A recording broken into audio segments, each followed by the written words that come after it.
Hello, and welcome to our webinar, Stories of Strength, Cultural Wisdom with Roger Fernandez. My name is BC Echohawk, and I'm a member of the Pawnee Nation of Oklahoma. On behalf of the Native Connections team and contracting officer representatives Maureen Madison and Jan Dunbar Cooper, thank you for joining us. Our guest today is Roger Fernandez, and he'll be sharing information about the cultural tradition of storytelling and how it can impact our youth. There'll be time to share your thoughts and comments, and to do that, you can use the raise hand function in Zoom, and we'll call on you to unmute your microphone and share, or feel free to enter questions or comments in the chat box anytime during our call.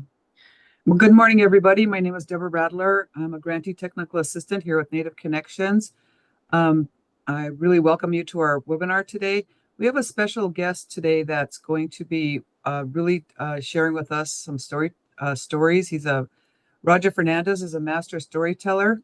He's a member of the Lower Elwha Band of the S'Klallam tribe located in Port Angeles on the Olympic Peninsula in Washington State. Roger is a tribal historian, an artist, a teacher, a grandpa.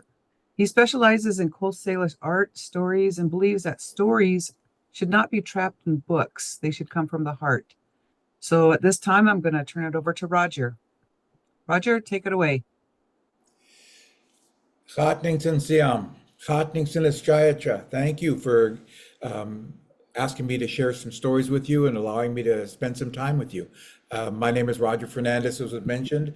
I'm from the Lower Elwha S'Klallam tribe, the Nextclaim people, the strong people. And I am a storyteller, which means I am a teacher. And the most powerful thing I hope you'll recognize through this workshop is you are all storytellers. If you're a human being, then you're a storyteller. If you're a human being, you're an artist. And if you're a human being, you're a teacher. And so these are the things that I believe that our ancestors understood and used storytelling as a vehicle to help you practice those things. So I'm going to share some stories with you today to talk about the meaning of story and how they can help us as we try to talk to our young people about concepts that are interwoven in our culture and in their modern life. So again, I'm very, very happy to be here today. I'm going to tell you very quickly, 40 years ago, I only knew one story. It was called Ant and Bear Dance for Day and Night. I knew one story. I was raised in the city, so the culture was not around me all the time. But I did learn that story and I told it. And it began a journey where more and more stories came and joined that one story. So now I have many stories I've learned from my own people, from other tribes in this area, and from other tribes across the United States. So I'll be sharing some stories that have come to me, that have found me, and allowed me to speak them so that people might learn from them. So as a storyteller, though, it's really, really simple. You're all storytellers. There's two kinds of stories I need to mention before I go much further. First, there's the stories I'll be sharing today we call the long time ago stories. Those are like the legends or the mythic stories that come from a time, sometimes we can't even identify exactly when these stories took place. A long time ago, bear and rabbit were traveling across the mountains. A long time ago, coyote was crossing the prairie looking for food. Something like that, a long time ago story. And that's the stories our culture tells us, and our culture teaches us through those stories.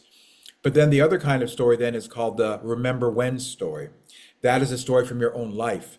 And you share that story with people, and sometimes you find people went through the same thing and they have something they can tell. Now they can tell their story to you. And so the remember when stories are stories that come from your life.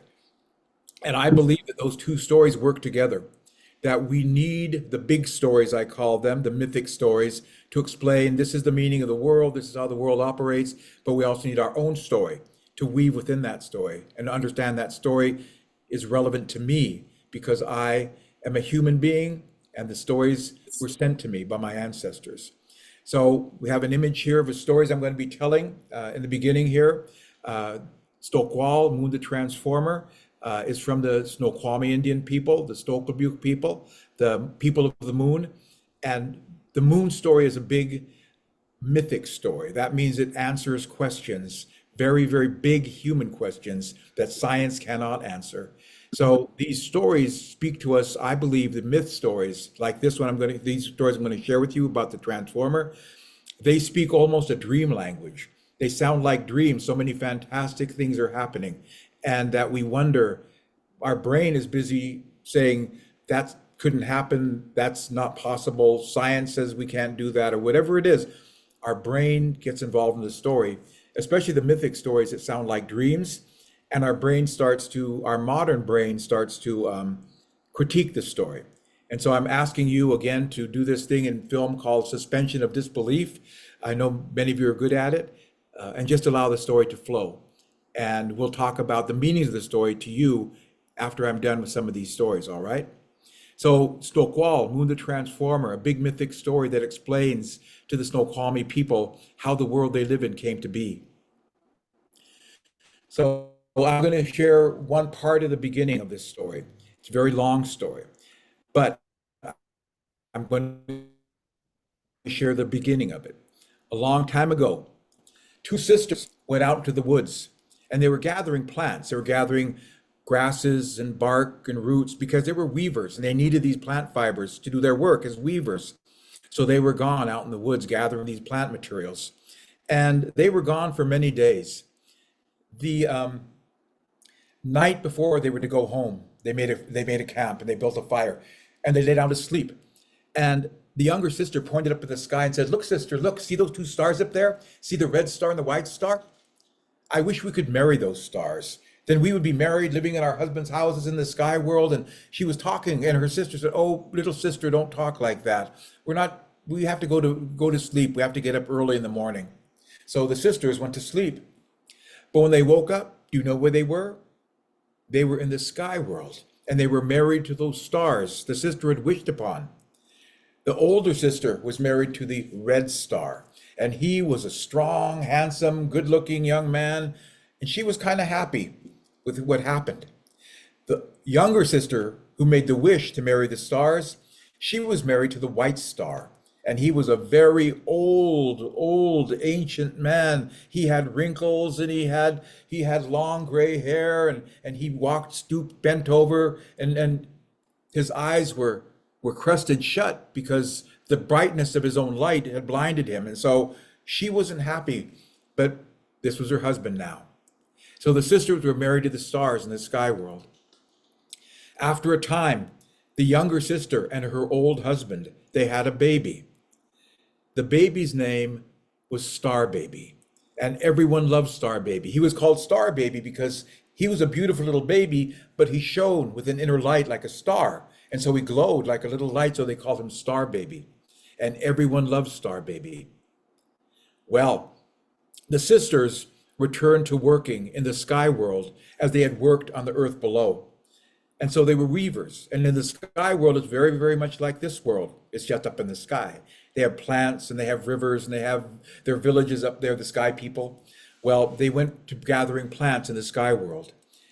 And they were always told, whenever they were going out to gather plant, they were always told, never dig a plant that has a root that goes straight into the ground. Only dig a plant that has a root that spreads out like this. Never dig a plant that goes straight into the ground, with a root that goes straight in the ground. And so the sisters, they followed this. But one day they decided, what will happen if we dig a plant that has a root that goes straight into the ground? And so they did. They dug it up, they pulled it out of the ground, and they made a hole in the bottom of the sky world. And the sisters could look through that hole and they could see the earth far below. They could see their mountains. They could see their river. They could even see their village far below. And now they were homesick. They wanted to go home. They wanted to return to their people. They missed them. But how could they get from the sky world all the way to the earth below? The sisters were weavers. And so they took plant fibers, roots and barks and grasses. They spun them together. They twined them together. They were making a rope. They were making a long rope. And after 14 days, they made a rope that went from the sky world all the way to the earth below. It touched the earth below. Then they took the baby. They climbed down the rope. They covered up the hole above them, so the people would not know where they went. And then they climbed, the star people would not know. And so they climbed all the way down to the earth. When they got there, everyone was so happy the sisters had returned. They thought they would never see them again. They vanished, but here they were. They've come back. and they had a beautiful little baby that shone like a light with them. They were so happy. And that rope that was hanging out of the sky, the people turned it into kind of like a ride, I guess you would say. They would take that rope, they would drag it to the top of a big mountain. They would hold onto the rope and swing all the way across the valley to the next mountain top. And they would swing from that mountaintop all the way across the valley to another mountaintop. They were using it as a ride, a rope that they could swing across the valleys, the mountaintops. They called it the Great Swing. And everyone was joining in, swinging across the mountains, the valleys, holding onto that rope. Even the animals were doing this. And so the animals were swinging across the mountains as well on that rope. One animal wanted to join them. It was Little Rat. And Little Rat wanted to climb the rope, but they yelled at him, "Go on, Little Rat. You're so little and ugly. You're dirty. You live in under the rocks, under the houses. So go on. We don't want you to swing on this big rope." And Little Rat was angry. So that night, when everyone was asleep, that little rat climbed all the way to the top of that rope, to the sky world. And using his little claws and teeth, he bit and he chewed, bit and he chewed until the rope broke and it fell to the earth. In the middle of the Snoqualmie Valley, to this day, there is a pile of rocks there. And they say those are the remnants of that great rope that fell out of the sky world and became rocks. Well, the story goes on. The sisters have returned with a beautiful baby, and they decided they would go back to work, gathering plants and materials. And so they were doing this. But they needed someone to watch the baby while they were working. And so they asked old Grandma Toad, "Old Grandma Toad, can you watch the little baby for us while we're in the forest gathering plants?" And she said, "Oh, yes, I can do this. I can watch this little baby for you." But she was blind. But even though she was blind, she could take care of a baby. She could hold it and feed it and hold it while it slept. So they left the baby with Grandma Toad. They went out to the woods to gather plants. And while they were gone, Grandma Toad was holding that little baby, rocking it back and forth, singing, "Oh, you're such a beautiful baby. Oh, you're such a sweet little baby." And someone heard her singing about a beautiful, sweet little baby. It was the Dog Salmon people. And the Dog Salmon people came and they were hiding in the forest. They saw that old woman holding a beautiful, glowing baby. And they said, "That baby is truly beautiful. Let us take it from the old woman. She's blind. She won't see us." And so they waited until Grandma Toad put the baby down on a log. It was wrapped in a blanket, put it down on the log. And then she walked a few feet away to pick berries that were ripe. While she had her back turned, the Dog Salmon people came up. They took the baby out of the blanket. In its place, they put an old rotten piece of wood and they wrapped it up in the blanket. And then the Dog Salmon people took the baby away. Well, the sisters were still out in the woods gathering plants. They didn't know any of this was happening. Grandma Frog went back to the log, picked up the baby, holding it, rocking it. She started to sing, "Oh, you're such a beautiful baby. Oh, she was sniffing, smelling. Oh, you're such a smelly little baby. You smell like a rotten piece of wood, baby. Oh," and she started to touch the baby. "Oh, you feel like a rotten piece of wood." Remember, the Dog Salmon people put a rotten piece of wood in that blanket. Well, then she said, "Oh no, someone has stolen the baby." She started to scream, "Help, someone has stolen the baby." And the sisters came back, "Where's our baby? Where's Star Baby?" And everyone looked for that baby. Everyone looked for the baby, but no one could find him. Then the animals came forward and they went out looking for the baby. They went further than the people, but they could not find him. Then the birds said, "We will help."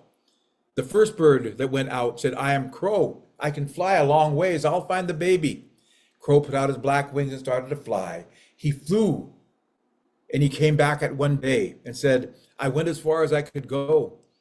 I went to the foot of the mountains, but I couldn't go any further. It was too far. But there is a light on the other side of the mountains." Then Hawk came forward and Hawk said, "I can fly further than Crow." And Hawk put out his wings and he started to fly. He flew for 2 days and came back and said, "I went to the top of the mountains and I couldn't find the baby. I was too far." But Crow was right. There's a light on the other side of the mountains. Then Eagle came forward and said, "I can do this. I have great powers to fly with my wings." And Eagle took off and was gone 4 days. An eagle came back and said, I could not find the baby. I flew across the mountains. I flew to the end of the world where the sky lifts up and crashes down. The sky lifts up and crashes down. And I couldn't get any further. That crashing sky would crush me. So I couldn't go any further, but there was a light on the other side of the sky. Well, then little blue jay came up. Kai, little blue jay came up and said, I'll go look for the baby. And they all laughed at him. No way, little blue jay, you can't do it. You're too small. You can't do it. You can't even fly up to the mountain. But blue jay said, I will try. And blue jay worked very hard and flew across the mountains and flew to the place where the sky lifts up and crashes down. The sky lifts up and crashes down. And he timed it, tried to time it to get through that crashing sky, put his head under the sky, and the sky crashed upon his head. So that's why Blue Jay has a wedge-shaped head today. But Blue Jay made it across, and he found a river, and standing by the river was a young man. Now, in the mythic stories, the little ones become adults very quickly. They grow very quickly. So now the baby was a young man, and he was making arrowheads along the side of the river, chipping the rocks to make the arrowheads. And he had a bunch of rock and dust at his feet, a pile of rock dust and chips on his feet. And so Blue Jay went up to him. Now, he had never seen Blue Jay before, and he was frightened. He never saw this bird coming towards him, and he was frightened. So he took a handful of that dust and threw it into Blue Jay's eyes and his face, and Blue Jay squawking, ow, the dust, you got it in my eyes, I can't see. Why did you do that? Why did you do that? The young man said, because I've never seen anyone like you before. I was frightened. Why are you here? And Blue Jay said, I have come to take you home to your true family. These people, they're not your family. They're not your real people. And the young man said, I knew I didn't belong here because all the beings here, they have shiny skin, and I have just this plain skin here. I knew. And then Blue Jay explained everything, how the dog salmon people had stolen him from his family when he was a baby, and that he didn't belong here. He belonged with his family on the other side of the sky world. The young man said, I will return with you then. I will go back with you. And then he turned to the dog salmon people and said, dog salmon people, you took me from my family when I was a baby. You stole me from my family. You took me away from them. I should punish you for this, but I will not punish you. I will honor you because you loved me as your son and you took good care of me. I will honor you. Dog salmon people, go into the water. Now this was his power. Whatever he said must be done. You must do whatever he said. And so the dog salmon people went into the water and they began to swim in the river. And he said, now you'll be food for the people to come. You will go down the river to the ocean, and then you will return again years later, and the people will use you for food, and you will feed everyone. You'll feed the people, the eagles, the whales. You'll feed the seals, the bears. You will feed everyone. This is your power. This is your gift. I put you in the water now. And so I'm going to stop that story right there because it goes on further and further. But that is a story that the Snoqualmie people tell. This is how the world that we know came to be. It was the work of the changer, of Moon, the transformer. He was the one who sets everything in place. And the first thing he created was a salmon. So you might know our people in the Northwest, in the Puget Sound region, the Coast Salish people, salmon is the most important being in the world. And this story reminds us of why. They were the first thing created so that we might live in the world in a good way. And we have a promise that we keep with the salmon people. So again, that story explains not necessarily to our brain, because our brain, our modern brain especially now, explains the world much differently. But in our mythic ways, in our old stories, which emanate from here, our heart, our spirit, it makes sense. And so for me then, that idea of how we tell our stories from the heart is very important. It's critical as we work with our young people especially. I was taught you have to hear a story 8 times, and then you can tell the story. You've heard it so many times, now I can tell the story. And so after you've heard the story or read the story or listened to the story 8 times, then tell the story, because now you know it.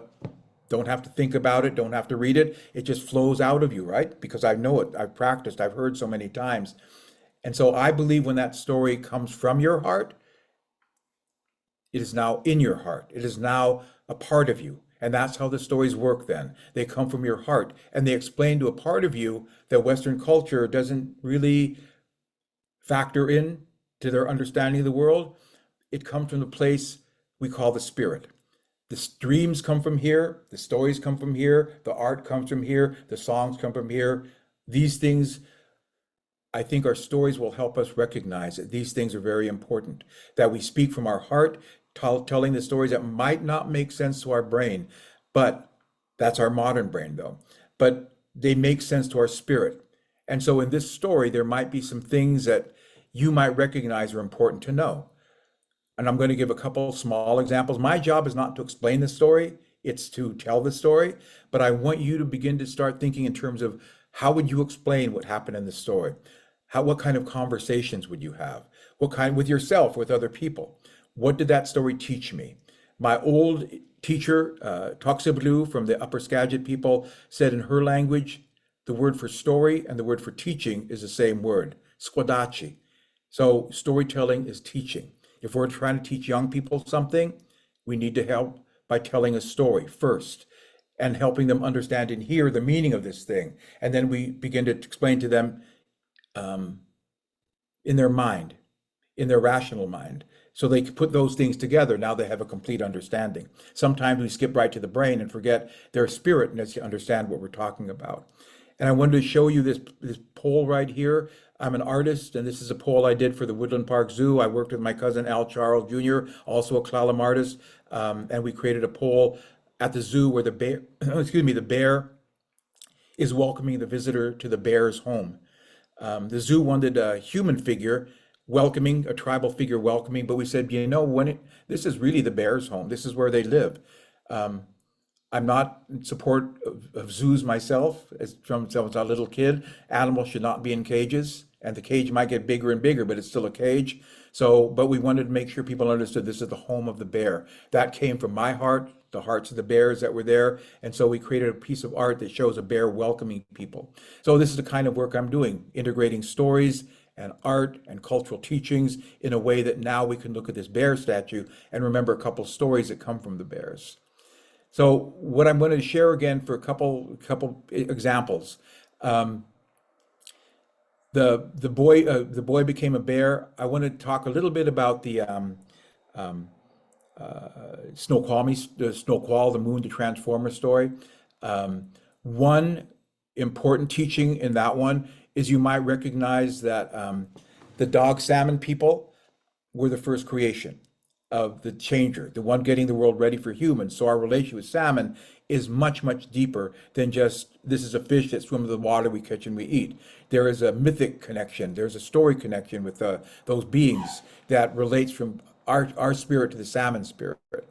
But also there's like a very simple thing that happened in this story. This again is where, as time goes on and these stories are known, a person's heard them and begins to tell them. After 8 times they begin to tell them, that story begins to do its work within you because now it's in your heart. And as you're struggling with issues in your life, that story can return to you on its own and say, I can help you with this.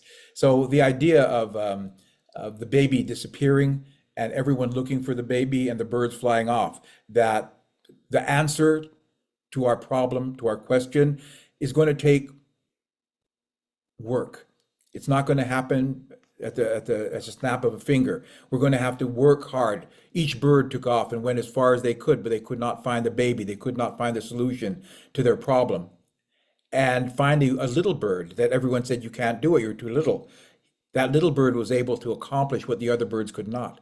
And so again, what do we make of that? What do we think that's about? What is that teaching us as we hear this story? Not to our brain, which is busy analyzing all the factors in the story, but to our spirit that needs to understand that that problem can be solved. I'm going to mention this quickly because this is one of my operating principles as a storyteller. I was taught that a long time ago, if you had a struggle in your life, a problem in your life, that you're dealing with, but you can't find the answer to this big problem, and it continues to hurt you and trouble you. You couldn't solve it. You would go to the old people in your village. You would sit with the elders in your village, and you would sit with the old people because they're not just smart, they're also wise. They lived a long time. You're seeking their knowledge and their wisdom. You go to them, explain your problem, whatever it was. Could be with your neighbor, with your children, with your partner, with your work, with just your life in general. You explain the problem to these old people. And when you were done explaining your problem to them, the old people would usually say something like this: "Let me tell you a story." And then they would tell you a story that had nothing to do with your problem, or so it seemed, because, like, right, you're talking about a problem with you and your neighbor, and they're talking about a chipmunk and a grizzly bear. So why weren't they like talking about my problem? I mean, I need some solutions here, but now you're telling me I got to listen to this story about, I don't know. You could certainly say that I don't understand, but especially in this modern world where we're not brought up to understand what stories can do for us. But I was taught the reason the elders told you a story is that because they knew somewhere inside you, you had the answer to your own problem. Somewhere inside you, you had the answer. And what you needed was a way to find your answer. And that is what the story was meant to be. I tell you this story to help you find your answer. I'm not going to give you what my answer might be because this is you and your life and your problem and your journey. So let me tell you a story that can help you find your answer. So hopefully that makes sense. The story is not the answer. The story is a way to help the person find their answer.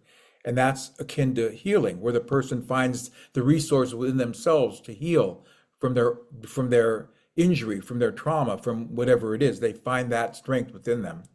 So the story then of Moon the Transformer does multiple things. It explains how the world came to be in a way that our spirit can accept and understand it. It's a very powerful story in that regard, but also some things that happen in life that I'm going to have to spend some time.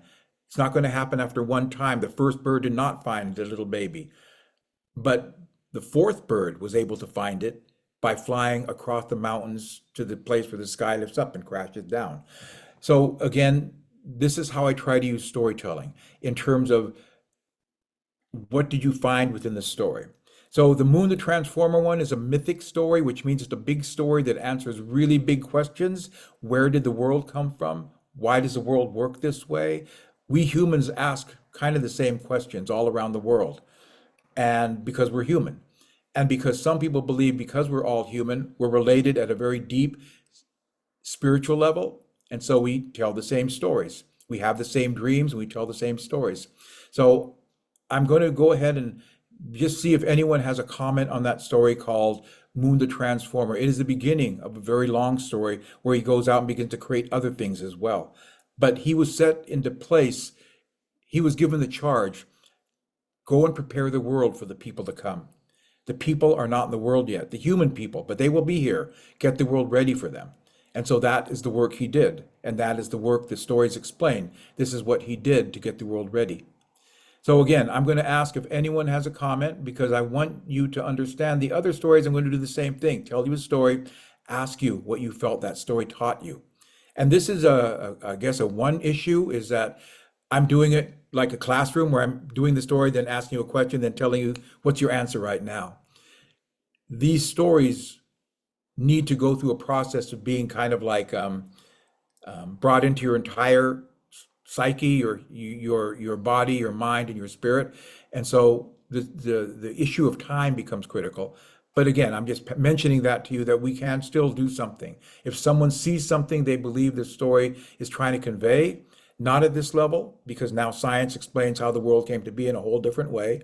But our ancestors told stories that, again, as I said before, to me, they had echoes of dreams. They sounded like a dream. Going to the sky world, a place where the sky lifts up and crashes down, a rope hanging from the sky world. Again, all these things are in this story. Our mind might have trouble with it, but our brain, or excuse me, our brain might, but our spirit accepts it, that this is how the story is told.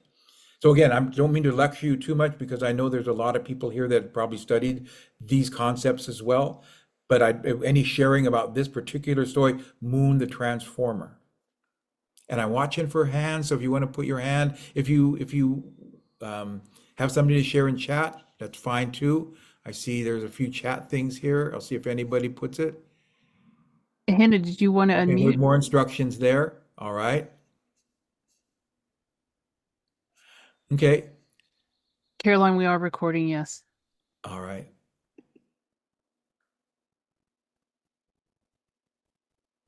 Now, I'm just a teacher and an artist, and I see, is it Hannah's? I don't know if you had your hand up, but I see you've got a very questioning posture in your presentation here. Do you have anything you'd like to share? Yeah, and I'm from Montana. I'm a Assiniboine from Fort Belknap, Uh-huh. and I live in a mountain area. And a year ago, to your story, our story is a little bit different. From the sky people to well, anyway, I don't got the full story, but I went out and went to because they weave the turnips and when they and anyway, I went and dug turnips a year ago, me and an elder, and there's a rock right by every turnip I found. Huh, uh-huh, uh-huh, So that was our story to that uh-huh, story uh-huh. you just said, but I don't know. But man, that's Oh, no, amazing. that is powerful. To me, that's powerful when, wait a minute, you're telling the same story we tell. We just have a different plant or we have a Yeah, different animal because we're from a different place. So yeah. again, do we share the same dreams? The more and more I hear the stories, the more I think that humans share the same dreams that come out in our stories. And our young people are hungry for that level of knowledge, that Mhm. spiritual knowledge that comes out of the story, that wisdom knowledge that comes out of the stories. My wife tells a Dakota story where I believe the plant was called Washna, is that the women are digging that to give to pregnant women to help them with their carrying the child and giving birth to the child, and they dig up that plant and pull it out. So that's all the way in Minnesota. They're telling that same story. So Mhm. again, our people tell the same story because my explanation is one explanation, we just travel. Humans travel, they take the stories with them, they carry the story in their heart. Wherever they go, they tell the story, and that story goes with them and grows and is learned by other people. So that's just because humans travel. But the other one is we are connected at a spiritual level. We have the same dreams, we have the same problems, we have the same stories that help us understand that. So Mhm. young people now are looking at the creation story. How do they create a new world for themselves? How do they create the world that they want for themselves? Um, and that is, again, a very powerful story that needs to be told by the culture to their young people. This is why you are here. This is why we are here. The stories explain this. Now, again, if our brain jumps in, I tell people if our brain jumps in, its nature is to tear things apart. Our brain goes in and just tears the story apart. That could never happen. I've never heard of that before. Science says this or whatever. So our brain is very powerful, very important in our modern life, in our lifetime, in our people's lives. But our people always, in my what I was taught, they went through their heart first. What does this story teach me in here? Then my brain will help me make those things real in my life. So again, that story of Moon the Transformer, all people have creation stories, all cultures have creation stories. I think is important for the young people to hear the ones from their people that says this is how the world came to be, and not to rely on science to explain it. I taught a class, I teach classes on storytelling. I asked the students what are their creation stories. Half the students, this was a mostly non-native group, many native students, but Mhm. mostly non-native. Half the group said they believed the story that said a long time ago there was a great void and God created the world in 7 days. That's their religious belief, and that's the story they go by. And I said, wonderful, that's your story, then that's what it is. The other half of the class believed there was a tiny hydrogen molecule that once exploded. It existed in nothing and it made everything. It's a Big Bang theory. And I said, this is interesting. Half the students believe a story that comes from their cultural background. The other half believes in a scientific principle that says it came out of a chemical response to something. Since we weren't there, we can't exactly know. So I prefer myself to believe the stories my ancestors tell me, how the world Mhm. came to be and how I should live in the world in a good way. We have, Roger, we have two people with their hands raised, Oh, John, good, good, good. Marie, Okay, I see John here. You got a question or comment and then about the Marie. story? I John Bird. do. Hi, Roger. My Hello. my name is John Bird. I'm originally from Montana, Blackfeet, but I met Mhm. you one time in Seattle with Anna Renonos. Oh, yes. Uh-huh, uh-huh. Yeah, I was really good friends with her, and So I met you there. I'm familiar with your work, but I just wanted to say hi and Okay, all right. and just let you know I was here. I'm working here at the Tribal TTA Center, and just that stories are so powerful and that there's common themes throughout those stories. I love the way that you present about story and about the power of story. I love what you were saying about listening to story, not with your logical or scientific mind, but with your more with your spirit and your heart. And I love that. And so I just wanted to say hi and thank you. Oh, well, good. Thank you, John. Good to see you again. Good to see you. All And right. then, Marie, there you go. Yes, Marie, I can't. Yeah, right, Marie, not hearing you. okay, Can you hear me now? yes. Yeah, okay. Yeah. Hi, Roger. Sorry about that. I had Okay. to fix my audio here. I'm a GTA here with the SAMHSA Tribal Training and Technical Assistance Center. I just wanted to share, yeah, I really resonate with a lot of what you were sharing. I am Oneida, part of the Haudenosaunee people, and I'm also a Dawa, but I have a very good friend of mine who does a it's called the Haudenosaunee Astronomy presentation that she's been going across our territory and across our confederacy sharing, as well as other communities. And it really just resonated with me because it's kind of like you were sharing at the end there, just before you finished speaking, that some of these stories they tie together. And for example, ours is like our the seven dancers or the Pleiades. Mm, How those were actually seven children that were were they ended up being part of the sky world because of the ceremonies that they wanted, and their parents didn't allow that, and so they were trying to do these ceremonies out in the bush. The story goes, it's a long time ago, and they came back home to get food to do that ceremony, and their mothers told them, "No, I'm not giving you food to go play out in the bush with," and they ended up being part of the sky world because of that, because their mothers ignored them of what they were trying to do, not questioning them, kind of, Mhm. I guess back, like I have a 90-year-old grandmother who kind of always dismissed my now 20-year-old, like go sit down, no one's talking to you, that kind of dismiss, Uh-huh. and um so it reminded me of that. It reminded me of our creation story of the medicines, is it Hannah was sharing the different rocks, or if you will, different findings that you find when you're picking our traditional medicines. So just beautiful. I love also how you shared about this is like a healing aspect, and that's really my friend Samantha Dockstader, and I'll share her astronomy presentation in the chat.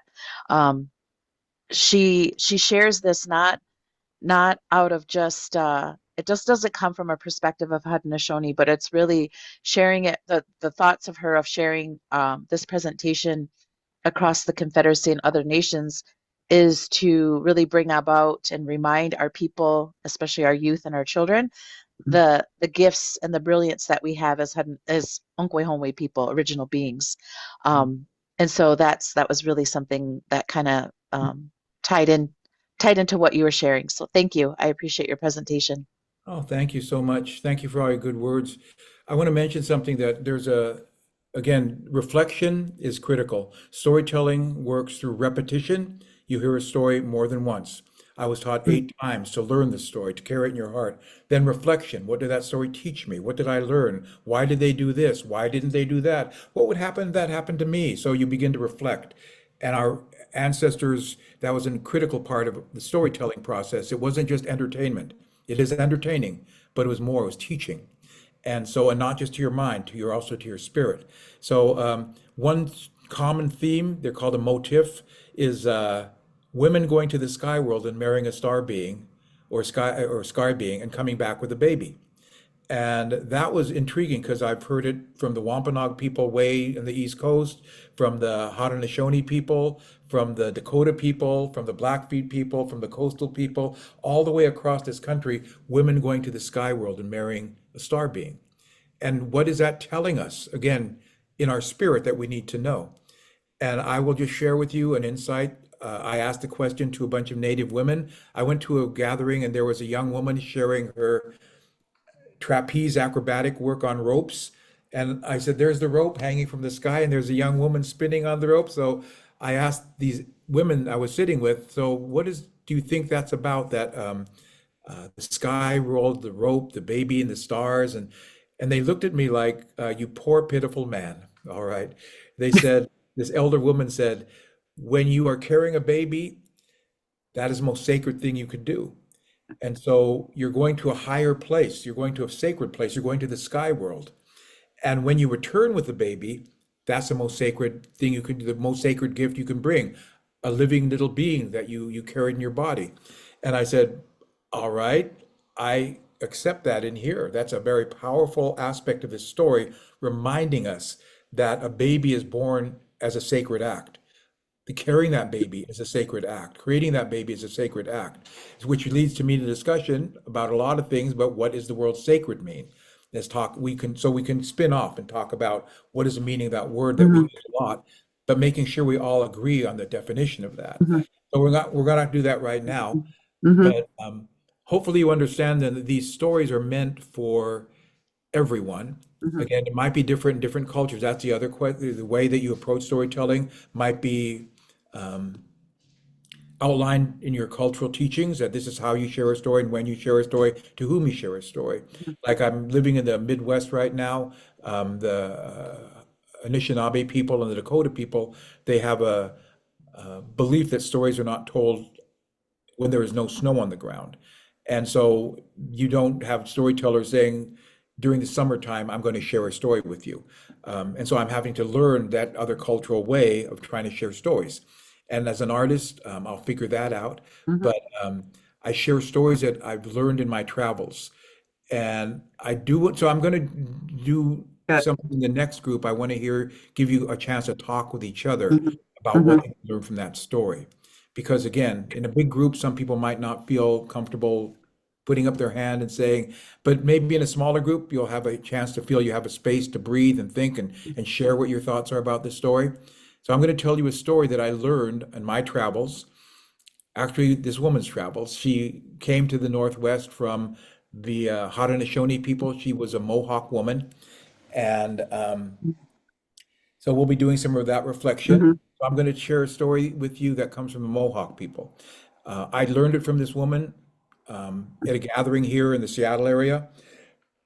I did not know how this story would impact me until much later. I nerded the story very quickly, and I didn't know how it would impact me as a storyteller or as a human. And I never got to remember her name. So I've been looking for her, and I really honestly have. I've got a Mhm. list of Mohawk storytellers and phone numbers that was given by some uh, elder Mohawk women. And so I'm trying to track it down. This is a story. It's called A Boy Became a Bear. She shared this story at a gathering here in the Northwest. I didn't know what it was going to mean to me because my brain was busy with one thing, but my heart was hungry for this story. So I learned it very quickly. Again, most of the stories I've learned through 5 to 8 tellings, but this one I learned right away. And I'm going to share it with you and just tell it to you, all right? Mhm. The story traveled a long, long ways with a Mohawk woman to come to this area. The story was traveling and it came to me. And now I'm going to tell you the story. If you learn this story, it will travel with you. That's one way the stories they begin to grow and uh, more and more people begin to hear them. And like I said, they might do some minor adjustments, but story's a living thing and it changes just like we change. Every teller might tell the story a little bit differently based on a lot of things, but they will tell the story differently. And my teacher, the elder from Upper Skagit, said every storyteller is going to tell a story a little bit different because it's not written in a book, it's not trapped in a book, and will never change. It's alive, it will change, and it will change in its own way in its own time. So this story then I'm going to share with you traveled a long ways, 2,000 miles to get to Seattle, and then I'm going to tell it to you, and it's traveling even further. My job is to keep the story moving on its journey, to help it as it's journeying. So this story comes from those people. A long time ago, in a village far to the east from Seattle, way to the far to the east, there lived a little boy. And this little boy, His parents died. His mother and father died, making him an orphan. He was alone now. He was an orphan. And nobody would help this boy. Nobody would take care of him, this little boy. He would go from house to house looking for food. They would chase him away. They called him Orphan Boy. Go on, Orphan Boy, get out of here. We don't have any food for you here. He would go from house to house at night looking for a fire to sleep by, a place to stay dry and warm, but they'd slam the door on him. Go on, Orphan Boy. We have no room for you in our house. Go on. So this little boy was alone, even among his own people. The people said his uncle should take care of him. That's his uncle's job. Send him to his uncle. And so the boy was taken far away to his uncle's village. And when he got there, he found his uncle was a hunter, and he was an angry man. He was a cruel man. He was a hard-hearted man. And he was very mean to this poor little boy. Here's what he would do, this uncle. If the boy moved too slowly or made a mistake, the uncle would take a stick and he would beat the boy with a stick. He would punish him for making a mistake. So the uncle beat his nephew. The uncle said, I am the hunter. I bring the food into the house. I will eat what I want. You can have what's left. So he would bring food that he got into the house and prepare it, cook it, and eat what he wanted. And he would leave scraps for the boy to eat. And sometimes there were no scraps at all. So the uncle would beat his nephew and he would starve him. But worst of all, he would talk to him like this all the time. You're stupid. You're ugly. You're good for nothing. You mean nothing to me. I don't care about you at all. So he would say terrible words. He would belittle the boy with ugly words. So the uncle would beat his nephew, starve him, and belittle him. And the boy wondered, why does my uncle treat me this way? What have I done? But no matter what he thought, he could not imagine why his uncle was so mean to him. One day, this boy decided he did not want to live with his uncle anymore. He decided he would live in the woods by himself. He would go into the woods and live by himself. And even this little boy knew a human being cannot live in the woods alone. He knew he would probably die. But the boy thought, I don't care. How much worse is death than living like this? So one day he left his uncle's house, he left his uncle's village, and he went to the woods. And he followed the trails for miles and miles and miles. He followed the trails. And where the trails ended, he went even further. He went even further into the woods. Now he was alone in the dark, dark forest, deep in the woods. And every day he got more hungry.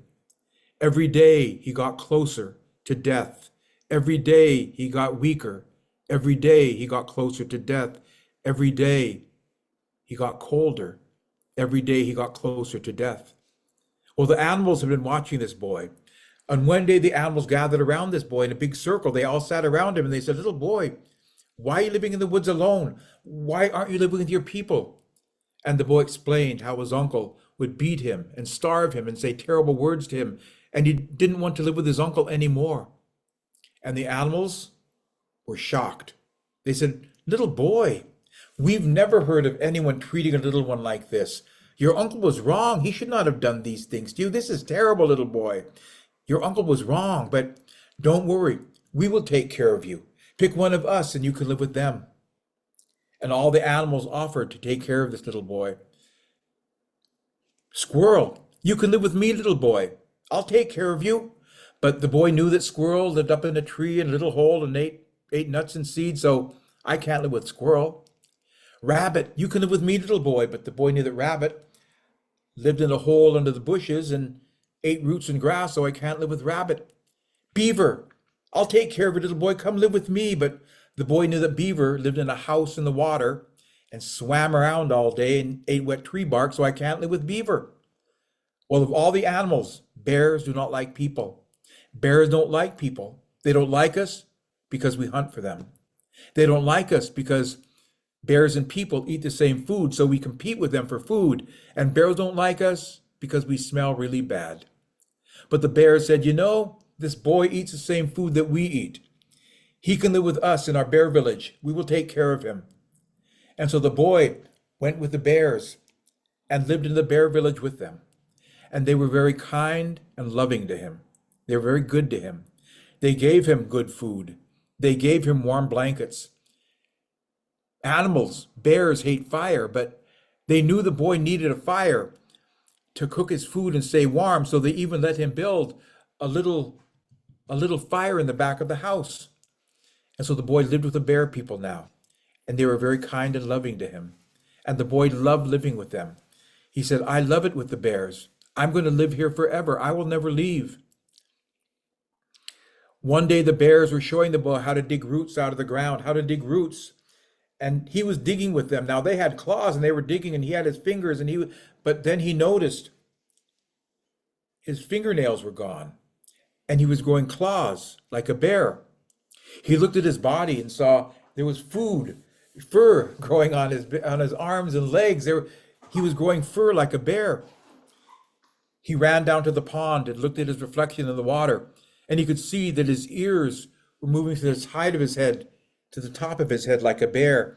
He could see that his human face was disappearing and the bear's face was growing.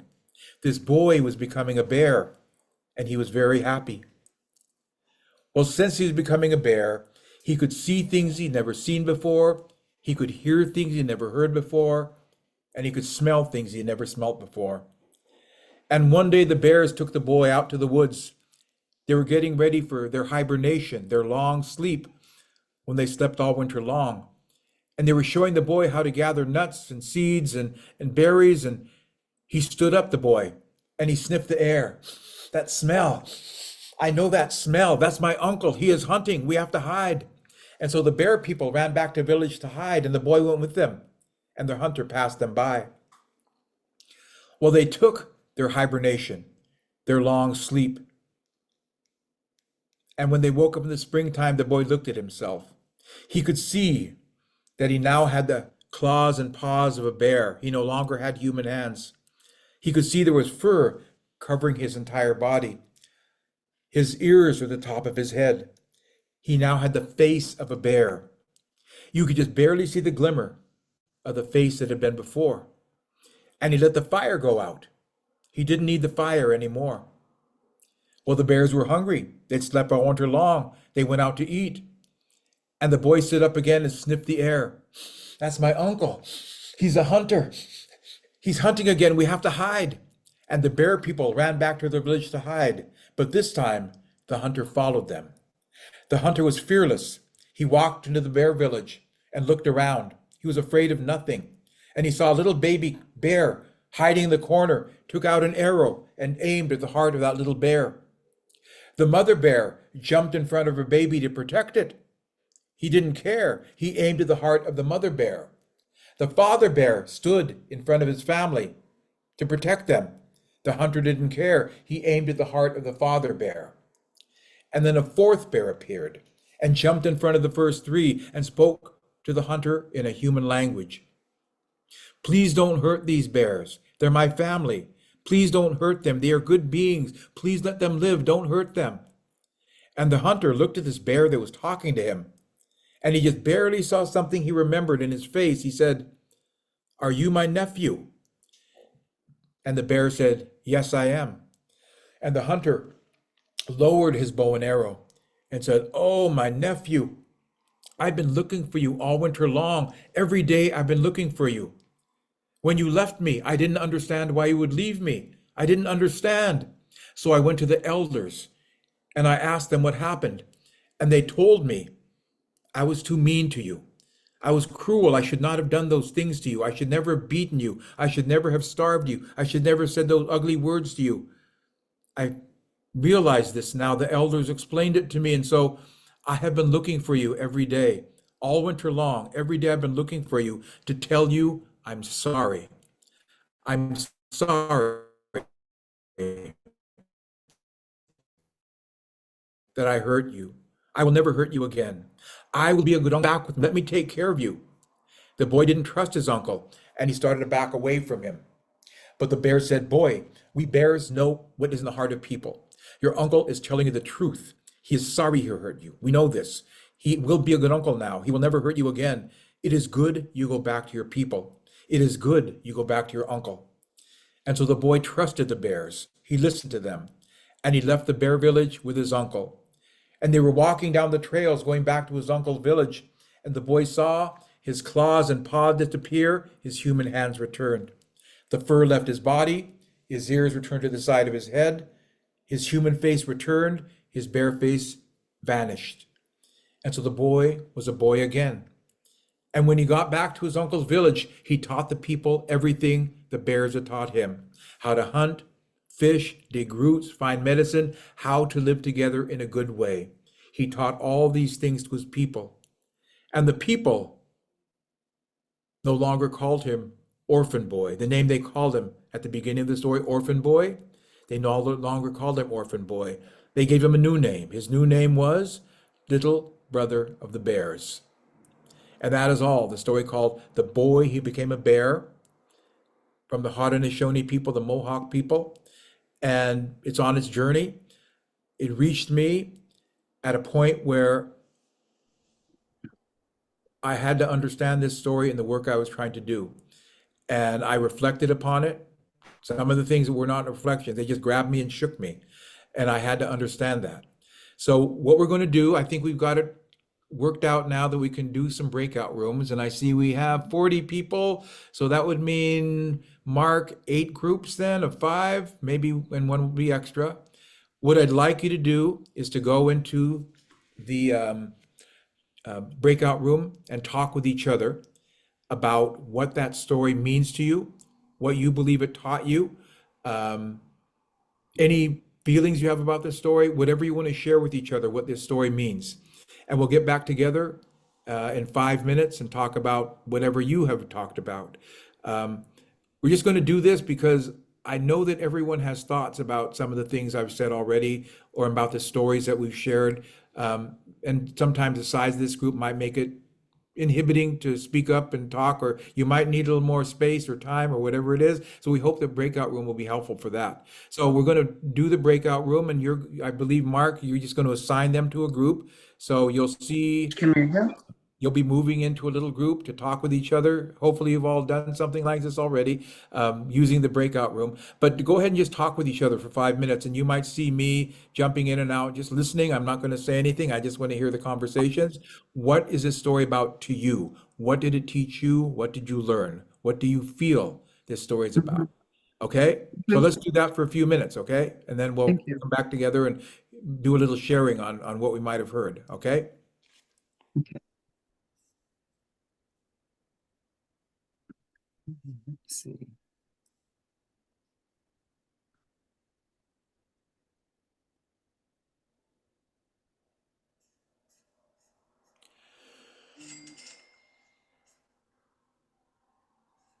Yeah. Okay. Okay. I think they're on the breakout rooms now. Okay. I think I got about 3 people and 3 to 4 people in 7 rooms. So they're actually a little bit smaller. Yeah, and it gives it does the math. And I did want to visit the rooms. Is there a way I can Yeah, I can throw you in there. It- Which one? No, if go you're a into the break- co-host, Roger, you should be able to click on those 3 dots below and it'll show Yeah, breakout, and it says and then more you can breakout rooms, and then you I'll can see their choose what you yeah, okay. I'm just gonna jump in there, and I love to Mhm. hear what people talk this way, what the story taught them. So I'm gonna Mhm. go looking at those, and we'll come together, John, and I think there's a way to tell them there's a minute left before we return to Yeah, the it's a presentation. 30-second countdown. Yeah, yeah, okay, all right. All right. Mhm. I think we have a GPO in in that room 1. Isn't it Mayor Matlock a GPO? Okay, Yeah. sure. let me see. Oh, maybe you could go in there then, Deborah. Maybe we should get one of our staff in there. Yeah, or Okay. if you guys want to look at listen to some of the I rooms too, that'd can, be great, okay? I can join into that one. Okay. Okay. Here I go.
So Danny was in a room Yeah.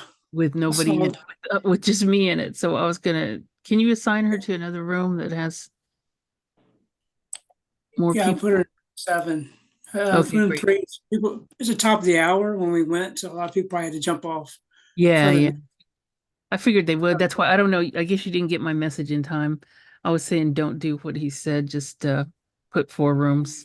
Because I knew they would. I knew a lot of people would come off or Yeah, leave.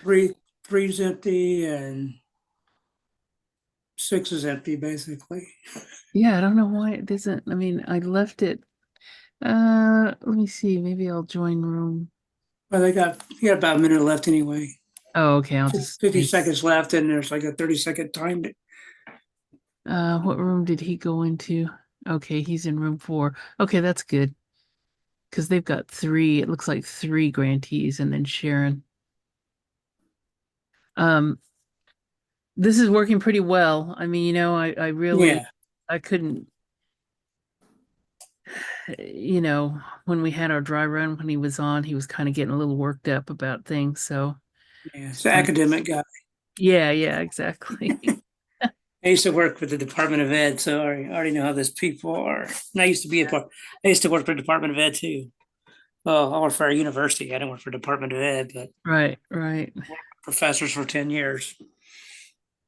We used to So be, I'm sorry, what? So you're used to their style? yeah, and they like to be in control. But Yeah, he does. He does online classes all the time, so he does pretty much what's going on. yeah. So maybe I've when we edited all this out. come back, you can have that one picture up, sharing that Yeah, slide, and that they're coming. way, okay.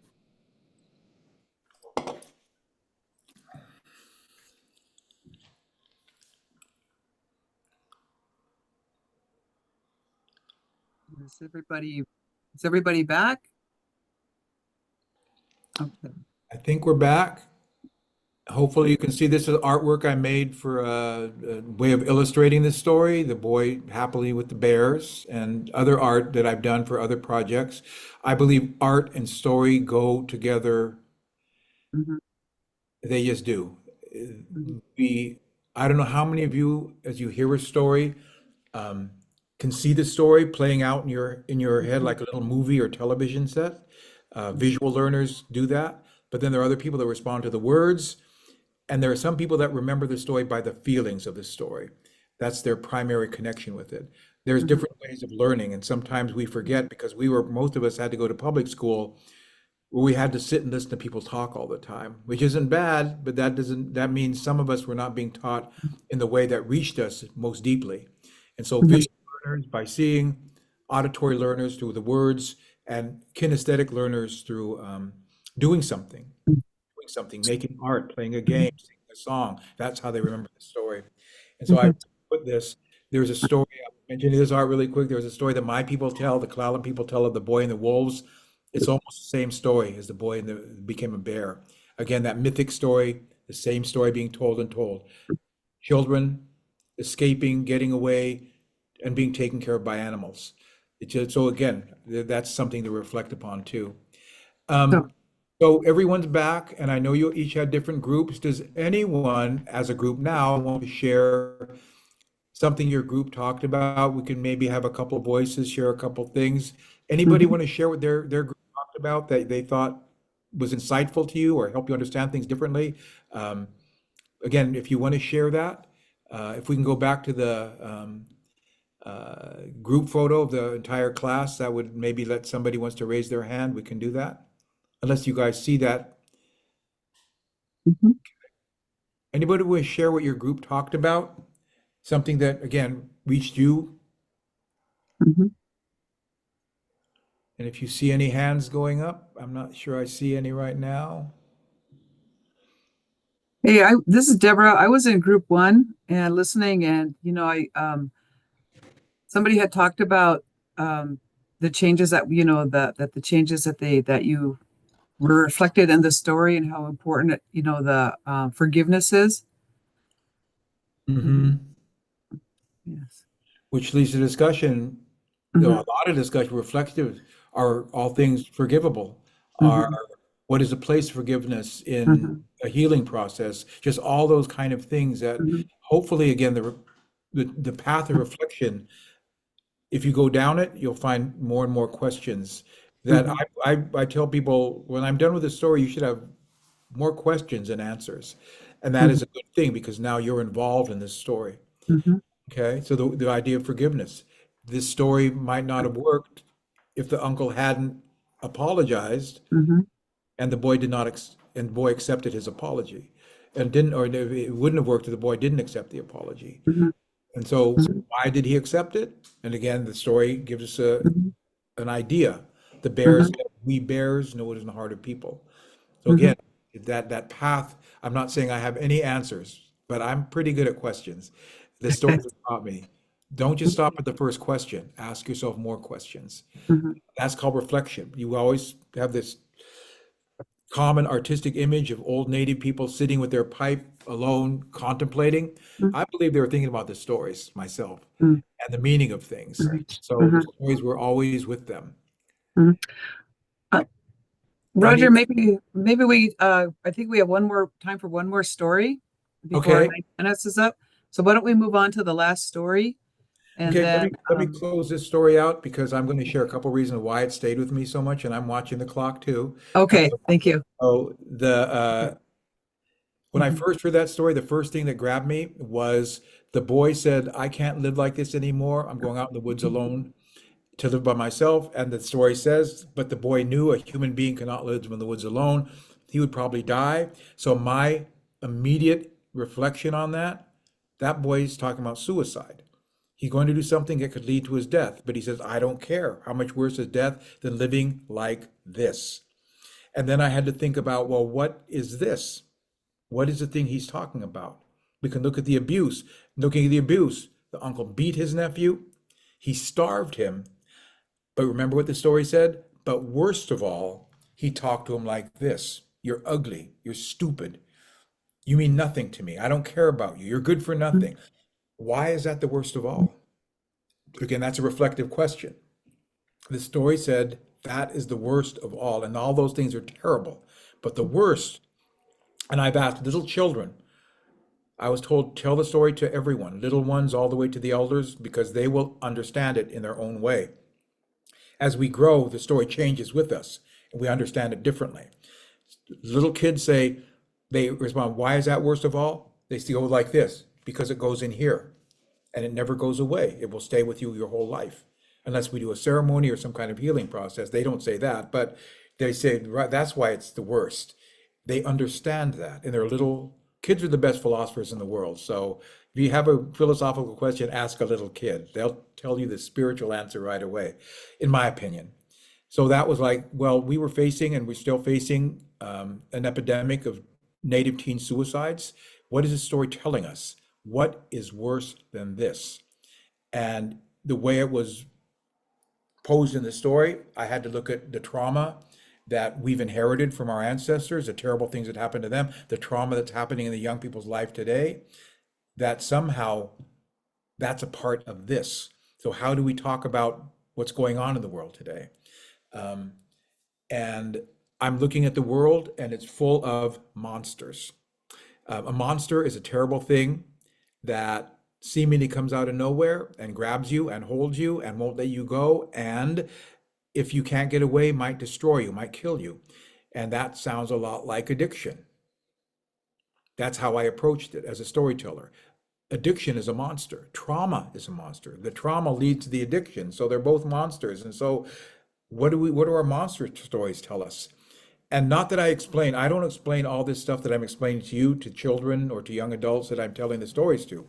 I'm sharing it with you because we're collaborators, we're working together in a common effort to reach our young people with messaging that will be healthy for them, that will help them heal, that will help them connect. So I'm explaining some of these things to you I don't explain to the children. The story does its own work with young people.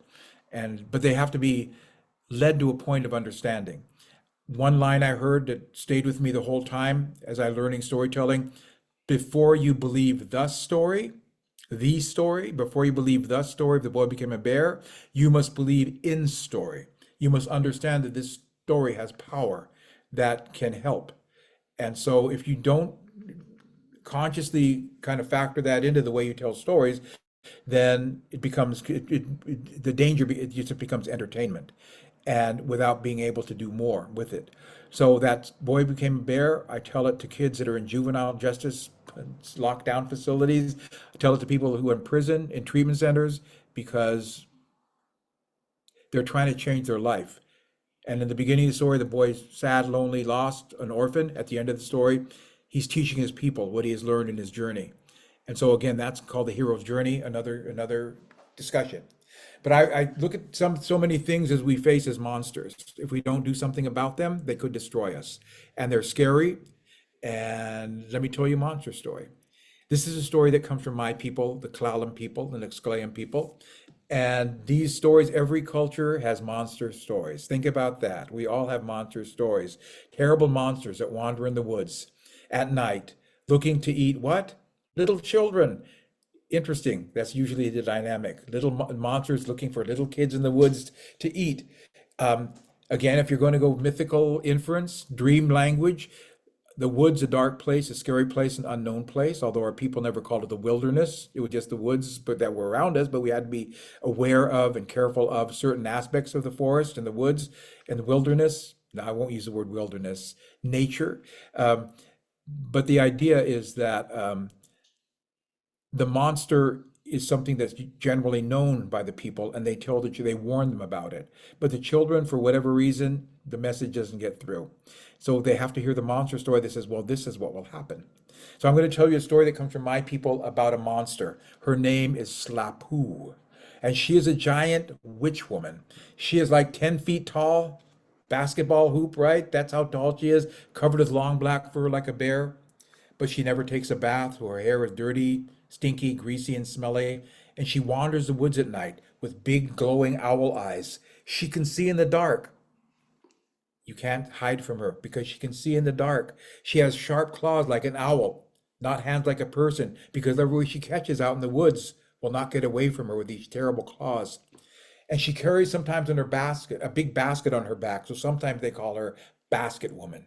So here's this giant, smelly, she never takes a bath, so her hair is all greasy, dirty, stinky. She smells really bad. The people tell if you smell a terrible, foul smell, that is her. If you hear whistling, her mouth is always puckered up like she's whistling. Whistling, if you hear whistling, that is her. So little kids, get right to your parents. They'll protect you from this terrible monster.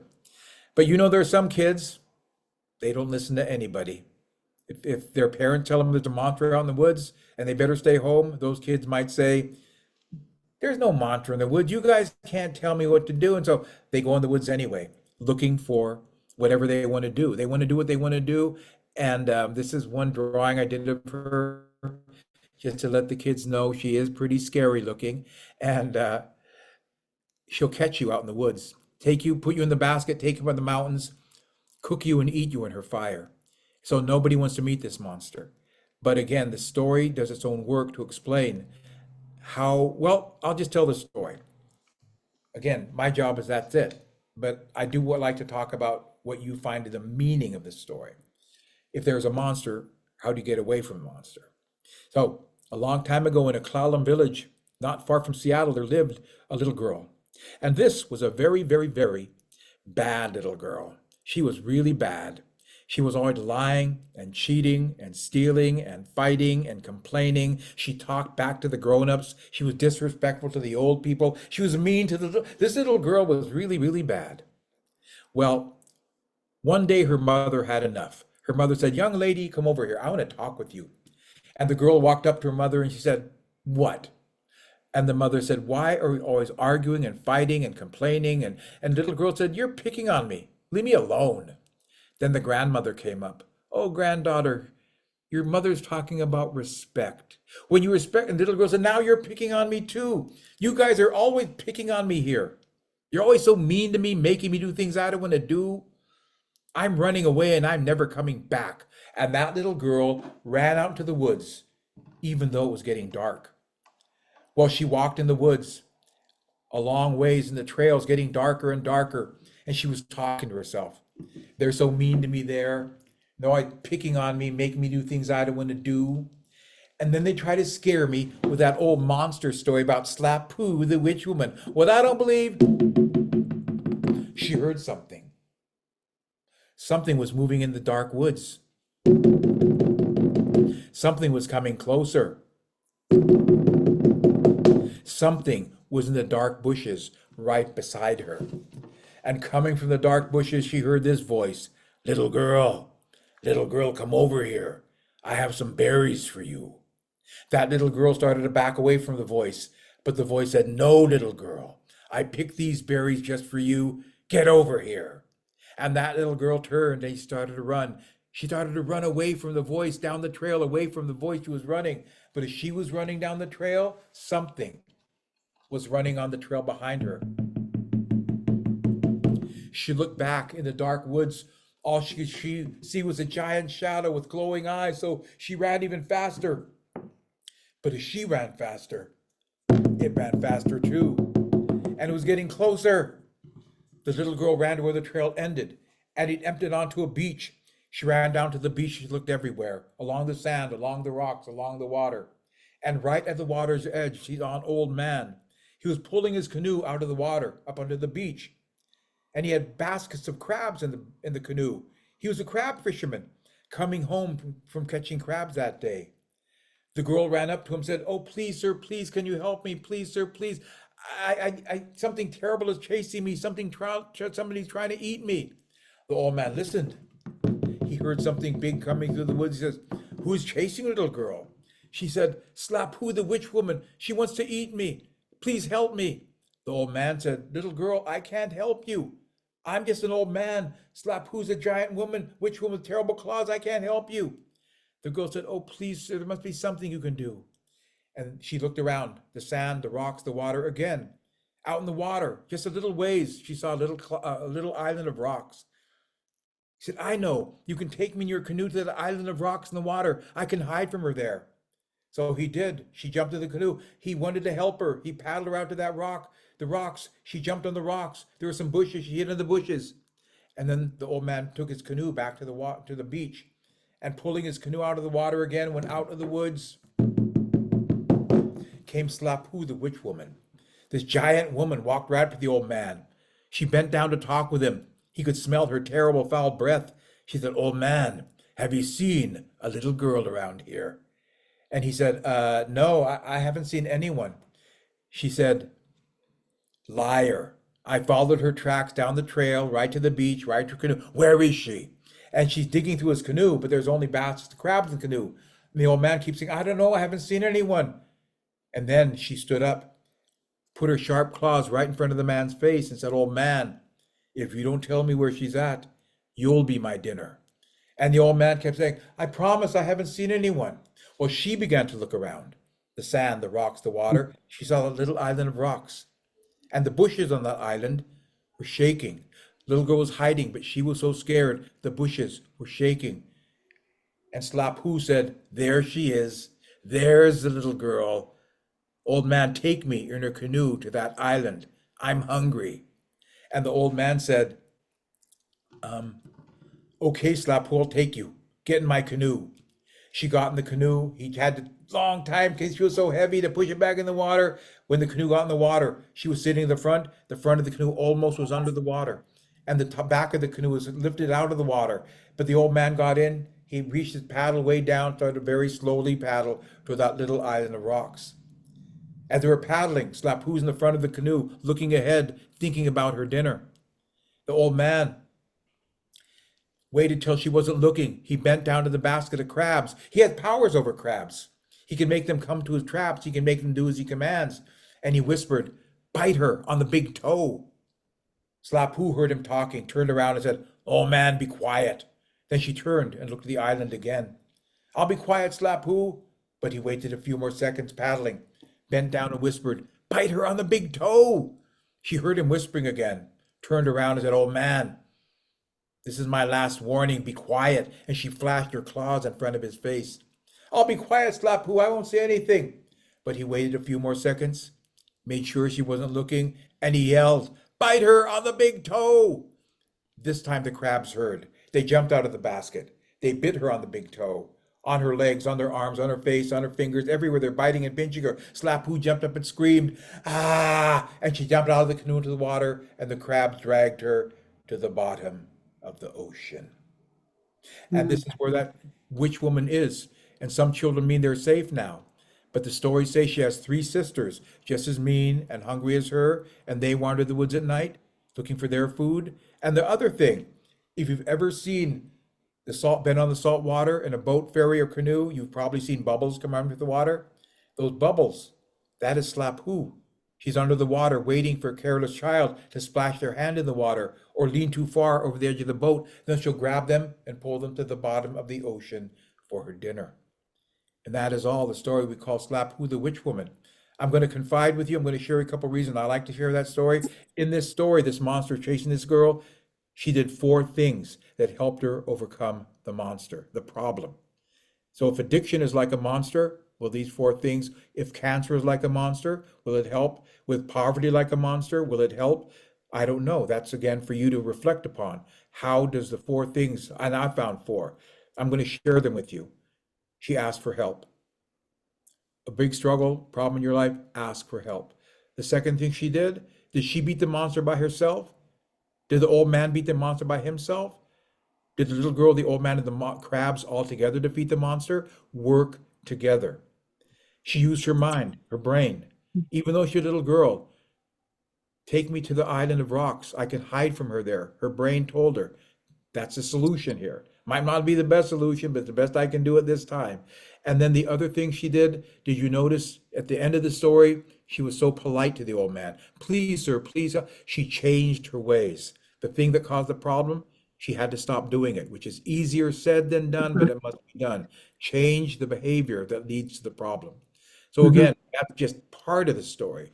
The one part where I said there's four things I can talk to little kids about facing a problem, right? Change your ways, use your brain, ask for help, work together. And we can stress that with other stories. So again, the scary story is important because the world has a lot of monsters in it. There's a lot of anxiety. There's a lot of anxiety is the number one mental health problem in the past 20, 30 years. People are afraid of things that aren't in front of them, of the unseen monster in the woods or somewhere. So our kids carry that with them. And a monster story is a way for me to help them experience that fear and then release it. The monster is gone now. Notice the story did not destroy the monster. It just moved her to another place where she can't hurt us. Or in other stories, she becomes mosquitoes. Not a giant monster, but little monsters that we can handle much easier. So again, the stories do this kind of work, and I love to share these stories with young people, but or little kids. Little kids love this story the best of all. So that is kind of how I like to use stories. Look within the story for something that might reach their heart, and then our brain comes in and helps us explain some of these things. So I'm happy to say that this is, I'm hopefully more of this kind of opportunity will work out, and we can get a little more in detail about some of the things that are within the story. And I want you to feel you have as much knowledge and wisdom and information to share your insights to the story. I've been doing this for 40 years, so I have what I've learned, but I know you are all, each of you, are all full of knowledge and wisdom that you can share as well. So I put my hands up to you. This is our Clallam Way, our coastal way, coastal people here, called putting up our, thank you for having me come and share these stories with you. Thank you for sharing your thoughts with each other. Thank you for sharing. And I want to thank the organization that put this all together. I hope again we can keep working and doing more storytelling and art as we go along. But I'm going to turn it over to Deborah because I know we want to close with some more information about what's available. Yeah, I just want to thank you, Roger, for sharing those stories with us. And he did provide us with a list of some resources here. I did check all of these out. These are all really great resources. And I would really encourage you to look at them to get some ideas about storytelling. And our next slide, please. I'll turn it back over to BC.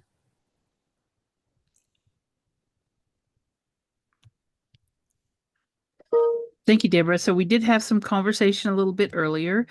We appreciate the masterful storytelling that Mhm. Roger has provided us, and we are running out of time for questions and comments. This is a QR code to a survey to let us know what you thought about this particular webinar session. And we hope you'll fill it out. We will also be sending out some follow-up information with the presentation and another version of the code that you can click on and give us some feedback. We have a few webinars left for our option year as well. And we will also be having the Native Connections Symposium coming up. Mark, can we go? Thank you. So next week, in fact, in this month, we have two more subsequent webinars, and then in early May. So you can see those there. But don't forget to book your lodging if you're coming to the symposium. We will be that will be closing on April 11th. And if anyone happens to have that link for the lodging to book the lodging, I'd appreciate if you could drop it in the chat. Um, but it is the DoubleTree. We'll give you the link though, so that you get the rate for our session, our event, the symposium. So right now, and I'll go look for that link and drop it in the chat, but I'm going to ask our colleague Idella to go ahead and close us out. Mhm. Thank you for joining us. Mhm.